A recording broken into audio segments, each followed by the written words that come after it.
బలం అంటే. అయితే కాలంలో అనేక మార్పులు జరుగుతూ ఉంటాయి. చరిత్ర పూర్వకాలంలో భూమి మీద తిరిగిన డైనోసార్లు అతి భారీ కాయంతో ఉండేవి కదా. మిగతా జీవులు వీటిని ఏం చేయగలిగేవి కాదు.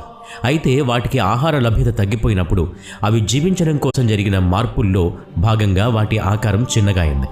ఇదే సర్వైవల్ ఆఫ్ ద ఫిట్టెస్ట్. అంటే ఇప్పుడు తక్కువ ఆహారంతోనే మనుగడ కొనసాగించగలవు. ఇలా జరగడమే పరిణామం.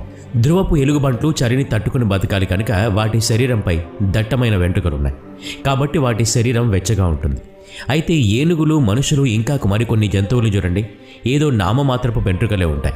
ఎందుకంటే వేడి వాతావరణంలో వారి శరీర ఉష్ణోగ్రతను క్రమబద్ధం చేయాలంటే అలానే ఉండాలి.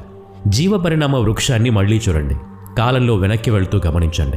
చాలా జీవజాతులకు ఉమ్మడి పూర్వీకులు కనిపిస్తారు. కోతులకు మానవులకు, మానవులకు ఆవులకు, మొక్కలు, జంతువులకు, ఇలా విభిన్న జీవులకు కూడా ఒక ఉమ్మడి పూర్వీకుడు.